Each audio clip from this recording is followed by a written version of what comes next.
Hi అండి, welcome to my channel homely ideas by BRRH. ఈరోజు నేను మీకు చూపించబోయే రెసిపీ ఏంటంటే హోమ్ మేడ్ బిస్కెట్స్. ఇంట్లోనే బిస్కెట్స్ ఎలా తయారు చేసుకోవాలో చూద్దాం. ఈ వీడియో చూడడానికి ముందుగా మా ఛానల్ మీరు ఫస్ట్ టైం చూసినట్లయితే సబ్స్క్రైబ్ చేయండి. దీనికోసం 3 కప్పుల మైదా పిండి,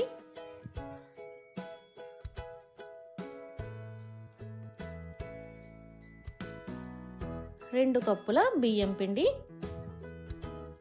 ఫుల్గా ఒక కప్పు వేసాను కదండి ఫస్ట్, తర్వాత కొంచెం మీడియంగా ఒక కప్పు వేసుకున్నాను.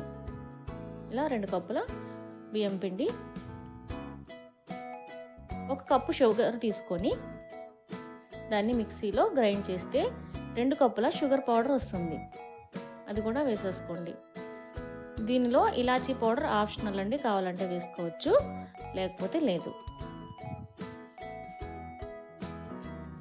తర్వాత 1 కప్పు గీ కానీ లేదా వనస్పతి కానీ వేసుకోండి. నేనైతే గీ వాడాను, హెల్త్కి మంచిది అనేసి. ఇప్పుడు దీన్ని బాగా మిక్స్ చేసుకోండి. ఇలా ఈ విధంగా ఫస్ట్ మిక్స్ చేసుకొని తర్వాత కొంచెం కొంచెంగా వాటర్ పోసుకుంటూ చపాతీ పిండి ముద్దలా తయారు చేసి పెట్టుకోండి.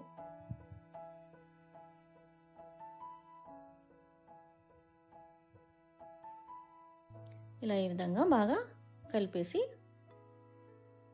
ముద్దలా చేసి 10 నిమిషాలు పక్కన పెట్టుకోండి. ఓకే అండి, 10 మినిట్స్ అయిపోయింది. ఇప్పుడు దీనిని చపాతీ ముద్దలా ఉండల్లా తీసుకొని చపాతీలా ప్రెస్ చేసి ఒక చిన్న క్యాప్ కానీ లేకపోతే మీకు అందుబాటులో ఏదున్నా, ఏ మౌల్డ్స్ ఉన్నా సరే ఏ షేప్లో అయినా చేసుకోవచ్చు. ఆ విధంగా చపాతీ ఈ మందంగా ఉండాలండి, మరీ పల్చగా ఉండకూడదు, మరీ మందంగా ఉండకూడదు. మరీ మందంగా ఉండడం వల్ల ఏమవుతుందంటే లోపల ఉడకకుండా బిస్కెట్స్ కరకరలాడవు, మెత్తగా ఉంటాయి.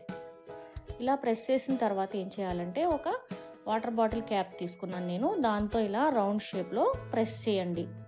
ఈ విధంగా మీకు వేరే మౌల్డ్స్ వేరే షేప్స్ ఏమైనా ఉంటే కట్ చేసుకోవచ్చు.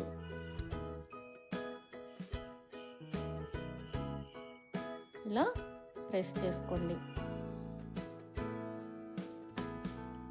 ఇప్పుడు ఎక్స్ట్రా పిండిని తీసివేసుకొని ఈ రౌండ్ బిస్కెట్స్ని స్టవ్ మీద బాండీ పెట్టి ఆయిల్ పెట్టుకొని బాగా హీట్ అయిన తర్వాత ఈ బిస్కెట్స్ని అందులో వేసుకొని వేయించుకోండి. మీడియం ఫ్లేమ్లో మాత్రమే ఫ్రై చేయాలండి. మీకు చెప్పాను కదా, బిస్కెట్స్ మెత్తగా అయిపోతాయి. హైలో పెట్టి ఫ్రై చేస్తే బిస్కెట్స్ మెత్తగా ఉంటాయండి, బాగుండవు. ఇలా ఆయిల్ కాగిపోయింది, ఇందులో వేసుకోండి.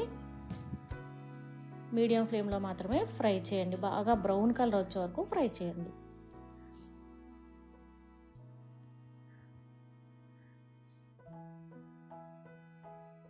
బాగా బ్రౌన్ కలర్ వస్తేనే కరకరలాడతాయండి. ఇలా ఈ విధంగా ఒకసారి టర్న్ చేసుకుంటూ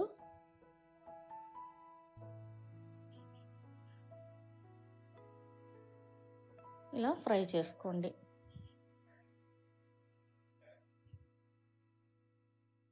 కొంచెం టైం స్పెండ్ చేసి ఫ్రై చేసుకోండి, లేదంటే మీరు హైలో పెట్టేశారంటే త్వరగా వేగిపోతాయి కానీ లోపల ఫ్రై అవ్వవు.